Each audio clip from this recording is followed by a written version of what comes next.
ನಮ್ಮ ಭಾರತೀಯ ಸಂಸ್ಕೃತಿಯಲ್ಲಿ ಮತ್ತು ನಮ್ಮ ಜಗತ್ತಿನಲ್ಲಿ ಅನೇಕ ದೇಶಗಳನ್ನು ನಾವು ನೋಡ್ತಾ ಇದ್ದೀವಿ. ಆಯಾ ದೇಶಗಳದ್ದು ಒಂದೊಂದು ಬೇರೆ ಬೇರೆ ಸಂಸ್ಕೃತಿಗಳು ಇರ್ತವೆ, ಸಂಸ್ಕಾರಗಳು ಇರ್ತವೆ. ಆದರೆ ಇಡೀ ಜಗತ್ತಿನಲ್ಲಿ ಆಧ್ಯಾತ್ಮಿಕತೆಯಲ್ಲಿ, ಸಂಸ್ಕಾರದಲ್ಲಿ, ಸಂಸ್ಕೃತಿಯಲ್ಲಿ ಮತ್ತು ಗುರು ಪರಂಪರೆಯಲ್ಲಿ ಹೆಸರುವಾಸಿಯಾದಂಥ ಜಗತ್ತಿನ ಏಕಮೇವ ದೇಶ ಅಂತಂದ್ರೆ ಅದು ನೀವು ಹುಟ್ಟಿರ್ತಕ್ಕಂಥ ಪುಣ್ಯ ಭೂಮಿ, ಭಾರತ ಮಾತೆ ಭೂಮಿ ಅಂತ ಹೇಳಿ ನಾವೆಲ್ಲರೂ ಕೂಡ ಮೊದಲು ತಿಳ್ಕೋಬೇಕು. ಆಗ ಗುರು ಬ್ರಹ್ಮ, ಗುರು ವಿಷ್ಣು, ಗುರು ದೇವೋ ಮಹೇಶ್ವರ ಅಂತ ಹೇಳಿ ನಮ್ಮ ಹಿರಿಯರೆಲ್ಲರೂ ನಮಗೆ ಪಾಠ ಹೇಳ್ಕೊಟ್ಟು ಬಂದರು.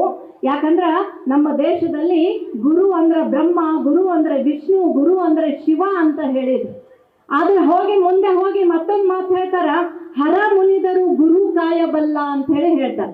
ಯಾಕಂದ್ರೆ ದೇವ್ರು ಒಂದ್ ವೇಳೆ ಸಿಟ್ಟಿಗೆ ಬರ್ಬೋದು, ಆ ದೇವ್ರು ನಮ್ಮ ಮೇಲೆ ಸಿಟ್ಟಿಗೆ ಬರ್ಬೋದು, ಆದ್ರೆ ಗುರುಗಳ ಕೃಪೆ ಇದ್ರೆ ಅದು ನಮಗೆ ದೇವ್ರಿಗೆ ಸಿಟ್ಟಿಗೆ ಬಂದರೂ ಕೂಡ ಗುರು ಕಾಪಾಡುವಂತ ಶಕ್ತಿ ಗುರುವಿನಲ್ಲಿ ಇರ್ತದ ಅಂತ ನಮ್ಮ ಭಾರತೀಯ ಸಂಸ್ಕೃತಿಯಲ್ಲಿ ನಮ್ಮ ಹಿರಿಯರು ಅದನ್ನ ಹೇಳ್ಕೊಂಡು ಬಂದ್ರು.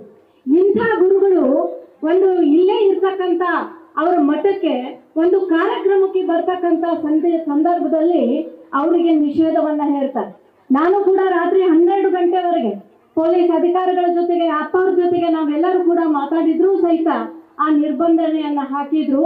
ಅವ್ರಿಗೆ ಇಲ್ಲಿ ಬರಕ್ಕೆ ಕೊಡ್ಲಿಲ್ಲ. ಯಾಕೆ ಅನ್ನುವಂಥದ್ದನ್ನ ನೀವೆಲ್ಲರೂ ಈ ಬಸವ ಶಿವಶರಣ ಈ ಒಂದು ಹಿಂದೂ ಸಮಾವೇಶದಿಂದ ಅವ್ರಿಗೆ ಇವತ್ತು ಉತ್ತರ ಕೊಟ್ಟಿದ್ದೀರಿ.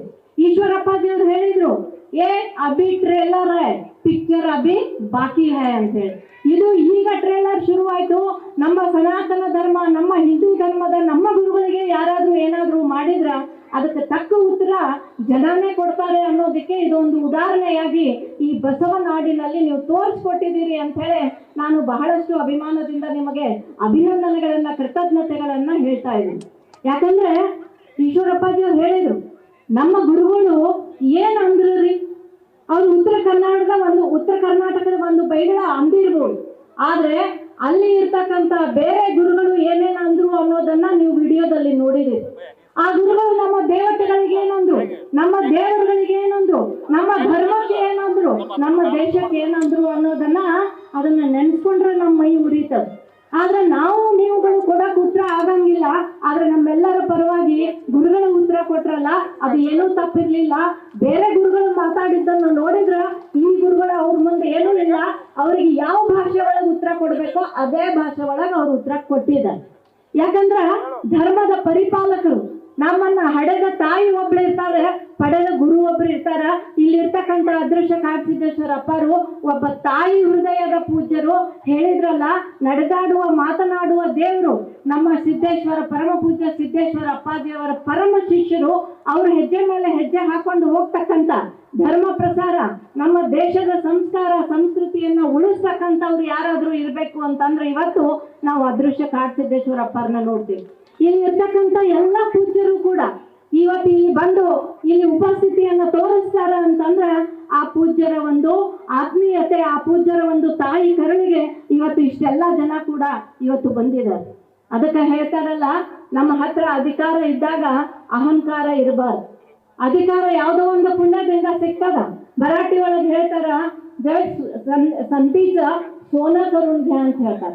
ಯಾವಾಗ ಅವಕಾಶ ಸಿಗ್ತದ ಅವಾಗ ನಾವು ಸಮಾಜದ ಋಣವನ್ನ ತೀರಿಸಬೇಕು. ಗುರುಗಳ ಮಾರ್ಗದರ್ಶನದಲ್ಲಿ ನಡಿಬೇಕು. ನಮ್ಮ ದೇವರು, ದೇಶ ಮತ್ತು ಧರ್ಮ ಇದನ್ನ ಕಾಪಾಡುವಂತ ಕಾರ್ಯ ಯಾವುದೇ ಕ್ಷೇತ್ರದಲ್ಲಿ ಇರಲಿ, ಅದು ರಾಜಕಾರಣದಲ್ಲಿ ಇದ್ರೂ ಕೂಡ ಮಾಡಲೇಬೇಕು.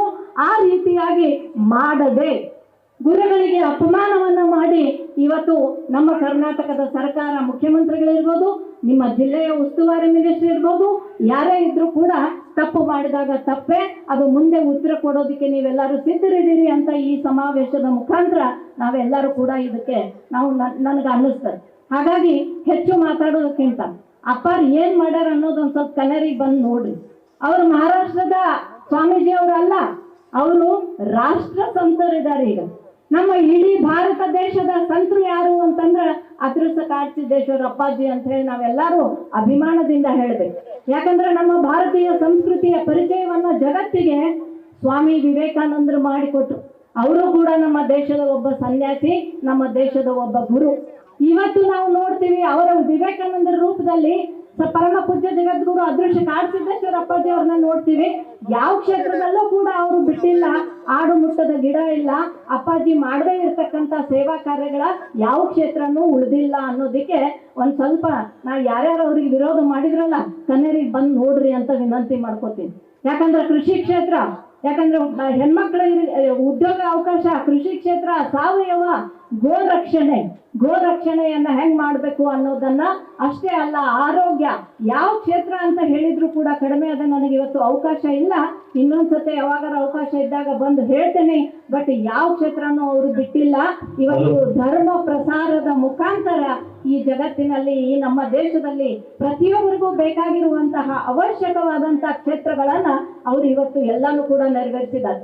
ಹಾಗಾಗಿ ಇವತ್ತು ಒಬ್ಬ ಗುರುಗಳ ಮೇಲೆ ಇಂಥ ಅಪವಾದವನ್ನ ಮಾಡ್ತೀರಾ, ಅವರಿಗೆ ನಿಷೇಧವನ್ನ ಹಾಕ್ತೀರಾ, ಅದನ್ನ ನಾವೆಲ್ಲರೂ ಕೂಡ ಖಂಡಿಸ್ತೀವಿ. ಆ ಖಂಡನೆಗೋಸ್ಕರನೇ ನೀವೆಲ್ಲರೂ ಬಂದಿರೋದು, ನಾವೆಲ್ಲರೂ ಬಂದಿರೋದು. ಇದು ಮುಂದೆ ನಮ್ಮ ಗುರುಗಳಿಗೆ ಮೊದಲ ರಾಜಮನೆತನಗಳಿತ್ತು, ರಾಜಮನೆತನದ ಗುರುಗಳಿದ್ರು. ಆ ರಾಜಮನೆತನದ ಗುರುಗಳಿಗೆ ಆ ಗುರುಗಳು ಆದರ್ಶ ಮಾಡಿದ್ದನ್ನ ರಾಜರು ಪಾಲಿಸ್ತಿದ್ರು. ಆದ್ರೆ ಇವತ್ತು ರಾಜಕಾರಭಾರ ಮಾಡ್ತಕ್ಕಂಥವ್ರು ಗುರುಗಳಿಗೆ ಅನ್ಯಾಯ ಮಾಡಿದ್ರೆ ಒಂದ್ಸರ್ತಿ ಸಮಾಜ ಸಿಡಿದ್ರೆ ಅದು ನಿಂದ್ರಂಗಿಲ್ಲ ಅಂತಕ್ಕಂಥ ಒಂದು ಮಾತನ್ನ ಹೇಳ್ತಾ ಮತ್ತೊಮ್ಮೆ ಎಲ್ಲ ಪೂಜ್ಯರಿಗೂ ಕೂಡ ನತಮಸ್ತಕಳಾಗಿ ನನ್ನ 2 ಮಾತನ್ನ ವಿರಾಮ ಕೊಡ್ತಾನೆ. ಜೈ ಹಿಂದ್, ಜೈ ಕರ್ನಾಟಕ.